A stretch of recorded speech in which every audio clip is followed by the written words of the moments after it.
કલરવ model school online એજ્યુકેશનમાં આપનું હાર્દિક સ્વાગત છે. ગુડ મોર્નિંગ વિદ્યાર્થી મિત્રો. આજે આપણે જોઈશું ધોરણ 5 વિષય છે ગણિત. તો ગણિતની અંદર છે આપણે જોતા હતા ગણિતની અંદર છે આપણે આદર્શ પ્રશ્નપત્ર એટલે કે આપણે રિવિઝન કરતા હતા અને એમાં આપણે આદર્શ પ્રશ્નપત્ર છે તે જોતા હતા. એનો પ્રશ્ન નંબર 1 હતો એટલે કે પ્રશ્ન 1 અને 2 આપણે આગળના વિડીયોમાં જોઈ ગયા છીએ. આજે આપણે જોવાનો છે પ્રશ્ન નંબર 2. તો પ્રશ્ન નંબર 2 માં પહેલા આપણને આપેલો છે. એમાં આપણને શું કીધું છે તો કે નીચેની પેટર્ન મુજબ છે ખાલી સ્થાન પૂર્ણ કરવાના છે. એટલે કે આ પ્રશ્ન આપણે ઓલરેડી છે ચેપ્ટરમાં જોઈ ગયા છીએ. એમાં આપણને એવું કહે છે કે બરાબર આપેલું છે, અહીંયા તમને આ રીતે છે બરાબર આપેલું છે. તો બરાબરની આ સાઈડ જે રીતે વસ્તુ છે આપણે સામેની સાઈડ એટલે કે બરાબરની બંને સાઈડ છે આપણે વસ્તુ કેવી કરીએ છીએ તો કે સરખી કરીએ છીએ. એટલે કે આ સાઈડે ત્રણ વસ્તુ આપેલી હોય છે, સામેની સાઈડ પર ત્રણ વસ્તુ આપેલા હોય છે. એમાંથી અમુક સ્થાન છે ખાલી હોય છે જે આપણને કોઈ પણ એક બાજુથી મળતા હોય છે. તો આપણે જોઈએ એટલે તમને ખ્યાલ આવશે. અહીંયા જુઓ પેલું અહીંયા એક વસ્તુ આપેલી છે, પછી વચ્ચે બરાબરનું ચિહ્ન છે અને સામેની સાઈડ એટલે કે સામેની સાઈડ તમને આ રીતે આખી વસ્તુ આપેલી છે. એમાં પેલું જોઈએ તો કે ત્રિકોણ છે એની અંદર 300 લખેલા છે. હવે જો સામેની સાઈડ જોઈએ તો અહીંયા આપણને કહે છે ત્રિકોણની અંદર 300 લખેલા દેખાય છે, નથી દેખાતા. મતલબ અહીંયા ખાલી સ્થાન છે ત્યાં કઈ વસ્તુ ઘટીએ છે તો કે ત્રિકોણની અંદર જે 300 લખેલા છે તે. હવે અહીંયા જો વચ્ચેનું સ્થાન ખાલી છે, પાછું અહીંયા જોઈએ તો આપણને 400 આપેલા છે. બરાબરની આ સાઈડ જોઈએ તો 400 છે તો કે હા બંને 400 કેવા છે તો કે એકદમ સરખા એટલે કે બંને છે આપણને રાઉન્ડની અંદર આપેલા છે. તો હવે તમે જુઓ અહીંયા 300 ને 400 છે અને અહીંયા 400 ને 500 છે. મતલબ અહીંયા કઈ વસ્તુ ઘટે છે તો કે 500. તો આ 500 ઘટે છે તમે અહીંયા લખી નાખો અને એનું જે બોક્સ એટલે કે એની ફરતે જેવી નિશાની છે એવી નિશાની આપણે કરવાની છે. હવે એવી જ રીતે બરાબરની સામેની બાજુ જોઈએ એટલે કે અહીંયા તો અહીંયા જુઓ 400 તો કે અહીંયા છે બંને બાજુ સરખા થઈ ગયા, 500 તો કે પણ બંને બાજુ સરખા થઈ ગયા. તો હવે કયું સ્થાન ખાલી રહેશે તો કે 300 છે એની અંદર છે એ ખાલી રહેશે. તો અહીંયા આપણે છે શું મૂકવાનું તો કે 300. તો હવે તમે જુઓ તો બરાબરની છે બંને સાઈડ છે પદ કેવા થઈ ગયા બંને સરખા. જેવા અહીંયા 300 છે અહીંયા 300, અહીંયા 500 છે અહીંયા 500, અહીંયા 400 છે અહીંયા 400. તો બસ આ વસ્તુ કરવાની છે કે બરાબરની બંને સાઈડ છે સેમ નિશાની અને સેમ જે અંક આવતા હોય તે આપણે મૂકવાના છે.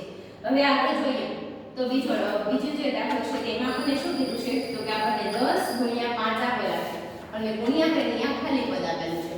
તો પેલું છે 10. હવે આપણે ક્યાં જોઈએ તો કે અહીંયા છે બરાબરની નિશાની છે, બરાબરની નિશાનીની સામેની બાજુ. તો અહીંયા જેવા 10 આપેલા છે આ બાજુ છે તો કે 5 છે. ત્યાર પછી તો કે અહીંયા જેવા 5 આપેલા છે આ બાજુ 5 છે નથી. તો એનો મતલબ એ કે અહીંયા જે ખાલી સ્થાન છે અહીંયા શું આવશે આ 5. હવે અહીંયા જોઈએ તો અહીંયા પદ ખાલી છે પણ આ બાજુ જુઓ અહીંયા છે 5 અને 10 આ બંને સિવાય બીજી વસ્તુ આપેલી છે કઈ તો કે 20. તો એનો મતલબ એ કે આ ખાલી સ્થાન છે અહીંયા કઈ વસ્તુ આવશે તો કે આ જે 20 છે તે. એટલે આ શું દર્શાવે છે તો કે આ બાજુ જેવા 10 છે એવા બરાબરની આ સાઈડ પણ 10 છે તે ગયા. ત્યાર પછી તો કે આ બાજુ જેવા 5 છે આ બાજુ 5 પણ આપણે મૂક્યા તો કે હા. ત્યાર પછી આ બાજુ જેવા 20 છે આ બાજુ 20 એટલે કે બંને બાજુ છે કેવું થયું તો કે એકદમ સરખું થયું. તો આ હતો આપણો પ્રશ્ન 2 નો. હવે ત્યાર પછી જોઈએ પ્રશ્ન 2 બ. તો એમાં આપણને એવું કંઈક કહેવા માંગેલું છે કે પેટર્ન છે એની આગળ વધતા ખાલી સ્થાનમાં શું આવશે તે દોરો. આપણે જે પેટર્ન વાળું ચેપ્ટર છે એમાં જોઈ ગયા છે આખી એક પેટર્ન આપે છે. હવે આપણે એની આગળ છે પેટર્ન તરીકે શું આવશે તે આપણે કહેવાનું હોય છે. તો જોઈએ પહેલું જે ચિત્ર છે એમાં આપણને કઈ રીતની પેટર્ન આપેલી છે તો કે ત્રિકોણ છે, ત્રિકોણની નીચે અહીંયા જુઓ આ ત્રણ ગોળ તો રેડી છે, આ એક ગોળ છે અહીંયા નીચે આપેલું છે. એવી જ રીતે અહીંયા જોઈએ તો એ ગોળ ક્યાં આવે છે તો કે અહીંયા છે, ત્યાર પછી ગોળ અહીંયા આવે છે, ત્યાર પછી ગોળ ક્યાં આવે છે તો કે અહીંયા. કોઈ પણ પેટર્ન છે આપણે કોને ધ્યાનમાં રાખીને કરીએ છીએ તો કે ગોળને. જો ગોળ છે એ અહીંયાથી છે કાં તો એ ઘડિયાળનો જે કાંટો ફરે છે એ બાજુ અથવા તો ઘડિયાળના કાંટાની કેવી તો કે વિરુદ્ધ બાજુ ફરે છે. અહીંયા 12 હોય છે, અહીંયા 3 હોય છે, અહીંયા 6 હોય છે અને અહીંયા 9 હોય છે. આવું ઘડિયાળમાં આપેલું હોય છે. જો એ પેટર્ન છે અહીંયાથી આ રીતે આગળ વધતી છે તો એ ઘડિયાળના કાંટાની દિશામાં તો કે ઘડિયાળનો કાંટો 12 પછી ક્યાં આવશે તો કે 1 2 હોય ત્યાં. અને જો એ ઘડિયાળના વિરુદ્ધ દિશામાં ફરશે તો એ ક્યાંથી શરૂ કરશે તો કે 1/11 11 ત્યાર પછી 10 આવે એ. પણ અહીંયા તમારે કહેવાનો મતલબ એવો છે કે અહીંયા જો આજે એક ગોળ છે અહીંયા નીચે છે એનો મતલબ એમ કે ક્યાં છે તો કે અહીંયા છે. ત્યાર પછી ક્યાં જાય છે તો કે અહીંયા. એનો મતલબ એમ કે અહીંથી ગોળ ક્યાં આવે છે તો કે 9 ઉપર છે ત્યાં. ત્યાંથી ક્યાં જાય છે તો કે સામેની સાઈડ એટલે કે આ રીતે આગળ વધે છે. આ ઘડિયાળના કાંટાની દિશામાં આગળ વધે છે કે ઘડિયાળનો કાંટો આ રીતે ફરતો હોય છે. તો હવે પછી છે એ ગોળ ક્યાં આવશે તો કે જો એ ગોળ અહીંયા આવ્યો છે તો હવે પછી આગળ પાછળ અહીંયા નીચે આવશે એટલે એ ત્રિકોણ છે એના માટે. તો હવે ગોળ અહીંયા છે તો હવે પછી ક્યાં આવશે નીચે આવશે એટલે કે એની પેટર્ન છે કે આવી રીતે આવશે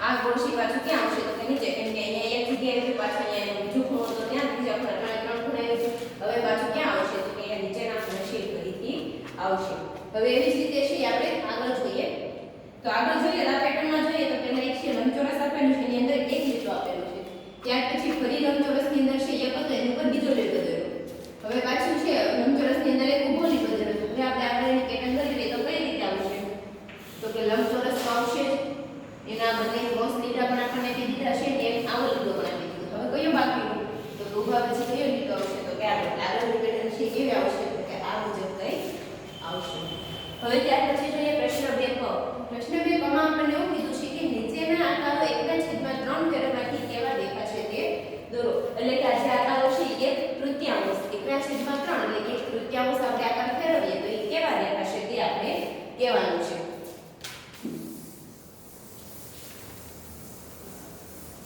તો જુઓ આપણે છે એમાં પણ કેવી રીતના કરીએ છીએ તો કે ઘડિયાળના જે છે એને ધ્યાનમાં રાખીએ છીએ કે જો અહીંયા છે 12 હોય અહીંયા 3 હોય અહીંયા 6 અથવા અહીંયા અથવા તમે એવું વિચારો કે આના કોઈ 4 સરખા ભાગ હોય છે હવે આપણે શું કરીએ છીએ તો કે જો એ કોઈ પણ વસ્તુ છે અહીંયાથી ફરીને અહીંયા આવશે તો એ કેટલા ડિગ્રી ફેરવું કહેવાય તો કે 90 ડિગ્રી કેમ કે આપણે જોઈ ગયા છે આ ખૂણો કેવાનો કેટલાનો બને છે 90 એટલે અહીંયાથી કોઈ વસ્તુ છે એ ફરતી ફરતી એટલે આવશે એટલે આપણે એને 90 ડિગ્રી એવું ફેરવ્યું કહેવાય છે જો અહીંયાથી અહીંયા આવશે તો 180 ડિગ્રી કહેશું પાછું અહીંયાથી અહીંયા આવશે એટલે અહીંયા આવશે એટલે અહીંયા 360 ડિગ્રીનું છે એ ભ્રમણ કરતું હોય છે કોઈ પણ વસ્તુ જો આખું ચક્ર પૂર્ણ કરે તો આપણે 360 ડિગ્રી ભ્રમણ કર્યું છે એવું કહેવાય છે તો અહીંયાથી આપણને હવે આપણે પણ શીખી ગયા છીએ કે કોઈ પણ વસ્તુના 4 સરખા ભાગ હોય છે તો આ જુઓ ગોળના કેટલા ભાગ છે 4 છે હવે આમાંથી છે આપણને કોઈ એક ભાગ જેટલું ફેરવવાનું કહે તો આપણે અહીંયાથી કેટલું ફેરવશું એટલું જો આપણને બે ભાગ જેટલું ફેરવવાનું કહે તો આ એક અને આ એક ને એક આખા બે ભાગ જેટલું ફેરવશું જો 3 ભાગ જેટલું કહેશે તો આપણે અહીંયા રહેલી વસ્તુને ક્યાં લાવી દઈશું અહીંયા કે આ બે અને 3 ભાગ ફેરવશું તો અહીંયા આપણને એવું કીધું છે કે કોઈ એક વસ્તુ છે ને ટોટલ કેટલા ભાગ છે તો કે એના ટોટલ 3 જ ભાગ છે જેમ કે આપણે ત્રિકોણ લઈએ છીએ તો એ વસ્તુ હોય તેના ટોટલ કેટલા ભાગ હોય 3 ભાગ હોય છે એના 4 ભાગ હોતા નથી તો અહીંયા જે 3 ભાગની વસ્તુ છે એમાંથી આપણે વસ્તુને કેટલી ફેરવવાની છે તો કે એક ભાગ લેવી એટલે કે મારી પાસે આ ત્રિકોણ છે હવે ત્રિકોણના છે અહીંયા 1 અહીંયા 2 અને અહીંયા 3 એટલે 3 ભાગ જ છે તો હવે આ છે 3 એટલે કે જો ત્રિકોણના 3 ભાગ કરવા છે તો આ રીતે આપણે કરીએ તો જો અહીંયાથી વસ્તુ છે અહીંયા સુધી આવશે એટલે એક ભાગ જેટલી ફરી કહેવાશે અહીંયાથી પાછી અહીંયા આવશે એટલે આપણે બે ભાગ જેટલી ફરી કહેવાશે અને અહીંયાથી પાછી અહીંયા આવે એટલે કેટલા ટોટલ 3 ભાગ જેટલી ફરી કહેવાય તો ટોટલ 3 માંથી છે આપણે કેટલા ભાગ ફેરવવાની છે તો કે એક જ ભાગ ફેરવવાની છે હવે તમે મને એમ કહો કે ત્રિકોણ છે એવું જો અહીંયા છે અહીંયા રહેલી વસ્તુને ફેરવીને તમે અહીંયા લાવો તો ત્રિકોણની આકૃતિમાં કોઈ ફેરફાર પડશે નહીં પડે કેમ કે ત્રિકોણની છે ત્રણેય બાજુ કેવી છે સરખી છે જો આ ખૂણોને ફેરવી તમારે એને અહીંયા લાવવો હોય તો તમે આકૃતિ દોરશો તો ખૂણો તો કેવો રહેશે એવો જ રહેશે કેમ કે ત્રિકોણની ત્રણેય બાજુ કેવી હોય છે સરખી હોય છે તો એવી જ રીતે અહીંયા છે આ ત્રિકોણ છે હવે આ ત્રિકોણને ફેરવીને આપણે એક ભાગ જેટલો ફેરવશું એટલે સ્વાભાવિક આ ભાગ ક્યાં આવી જશે અહીંયા તો પણ ત્રિકોણ તો કેવું રહેશે આવું જ રહેશે ત્રિકોણની આકૃતિમાં કોઈ ફેરફાર થશે નહીં તેવી જ રીતે અંદરનું ત્રિકોણ છે એ આ રીતે આમ ઊંધું છે પણ જો આ ભાગ ફેરવી તમે અહીંયા લાવશો તો એ આકૃતિ તો કેવી રહેશે એવી જ રહેશે જુઓ દેખાય છે તો આકૃતિ છે એમાં આપણને કોઈ પણ પ્રકારનો ફેરફાર છે તે જોવા મળતો નથી તો એવી જ રીતે છે આપણે અહીંયા જોઈએ તો એનો મતલબ કે આ આકૃતિ છે તમે 1/3 જેટલી ફેરવશો તો પણ એ આકૃતિ કેવી દેખાય છે તો કે પહેલા જેવી છે એવી જ આકૃતિ દેખાય છે એવી રીતે અહીંયા પણ એવું થશે અહીંયા પણ જો શું છે તો કે એક ત્રિકોણ છે એને તમે એક બાજુ ફેરવશો એટલે ત્રિકોણ એવું જ રહેશે હવે એવી જ રીતે બીજું ત્રિકોણ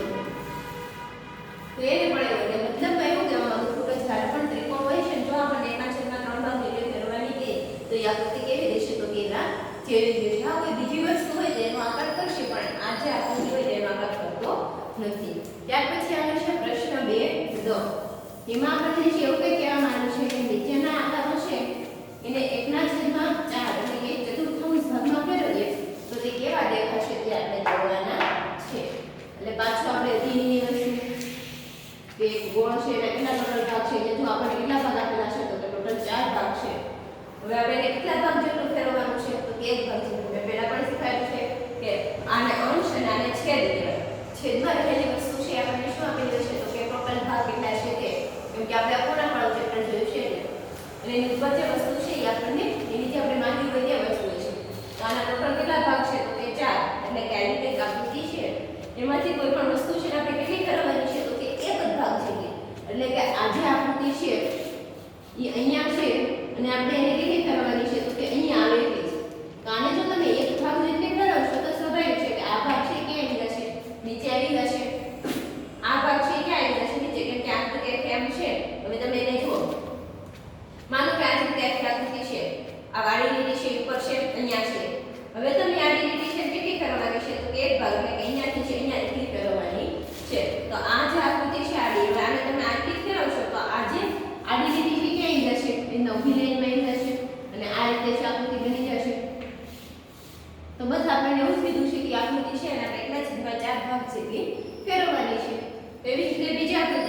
બીજી આકૃતિ છે ની છે ત્રિકોણની.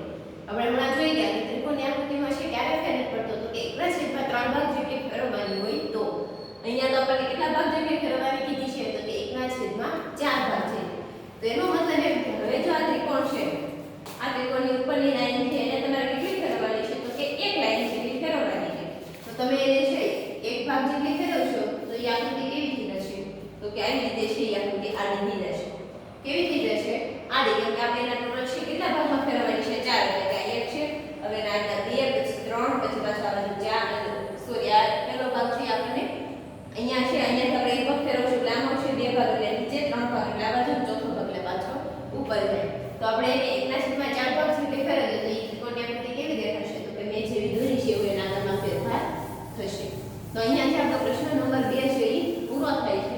હવે પછી આપણે આગળ જોઈએ પ્રશ્ન નંબર 3.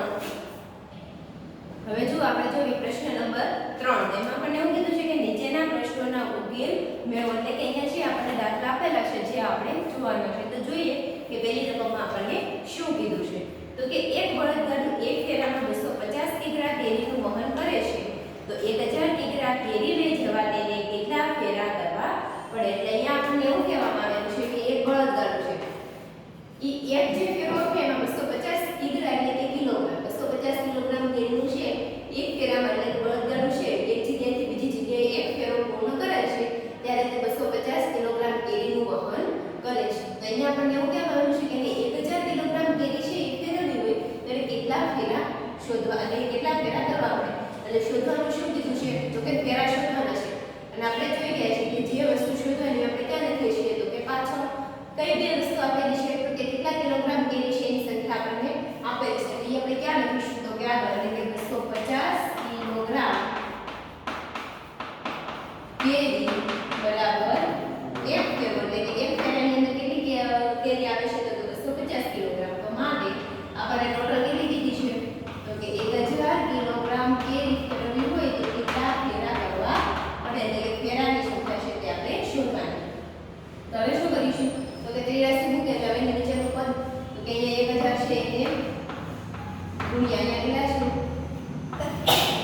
1, ત્યાર પછી અહીંયા કેટલા છે તો કે 250 ગુણ્યા પ્રશ્ન ચિહ્ન. તો જો 1000 ગુણ્યા 1 કરો એટલે 1000 આવશે તો આપણે કહેવાનું છે તો કે 1000 ભાગ્યા 250 તો 250 તો કેટલા થાય 1000 એટલે કે 4 ફેરા. હું આપણે તો આ રીતે છે ભાગાકાર કરવાનો ભાગ્યા 250. આપણને ખબર છે કે 250 પેલા તો જુઓ 100 છે એટલે 250 એ ભાગ ચાલશે નહીં જ્યારે ડાયરેક્ટ કેટલા લેવાના છે 1000 તો કે 25 ચોક છે એ કેટલા થાય 100 એટલે 250 ચોક છે કેટલા થશે તો કે 1000. તો આ રીતે છે એનો ભાગાકાર થાય છે. તો જો ડાયરેક્ટ ન આવે તો શું કરવાનું તો કે ભાગાકાર કરી છે આન્સર લખવાનો. એટલે કે ટોટલ છે એ આપણે 1000 કિલોગ્રામ કેરી ફેરવીએ છીએ તો ટોટલ કેટલા ફેરા કરવા પડશે તો કે 4 ફેરા કરવા પડશે. ત્યાર પછી 2 નંબર એમાં આપણને શું કીધું છે કે એક બોક્સમાં 18 કેરી સમાય છે તો આવા 25 બોક્સમાં કેટલી કેરી સમાય. આમાં આપણને સીધી રીતે રકમ આપી દીધું છે. આપણને એવું કીધું છે કે એક બોક્સમાં છે બરાબર કેટલી કેરી સમાય છે તો કે 18 કેરી સમાય છે, એટલે કે એક બોક્સ બરાબર 18 કેરી. માટે આપણને કેટલા બોક્સની સંખ્યા આપેલી છે તો કે 25 બોક્સ છે એની અંદર કેટલી કેરી સમાઈ શકે. 25 બોક્સમાં છે એના બરાબર કેટલી કેરી સમાઈ શકે આ રીતે આપણે શોધી શકીએ. એટલે કે આ રીતે 83 મૂક્યો હવે એની નીચેનું બનવું હોય તો 25 ગુણ્યા 18 છેદમાં કેટલા છે અહીંયા તો કે 1 ગુણ્યા પ્રશ્ન ચિહ્ન. તો અહીંયા જો ડાયરેક્ટ 25 ગુણ્યા કેટલા કરવા પડશે 18 તો આપણે કરીએ 25 ગુણ્યા 18.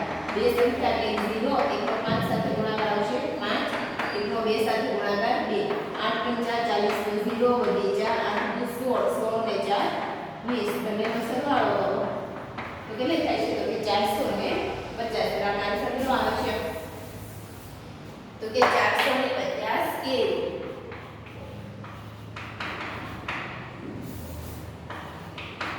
તો 25 બોક્સમાં છે કેટલી કેરી સમાઈ શકે તો કે 450 કેરી છે એ સમાઈ શકે. જો એક બોક્સમાં 18 કેરી સમાતી હોય તો 25 બોક્સમાં છે કેટલી કેરી સમાઈ શકે તો કે 450 કેરી સમાઈ શકે.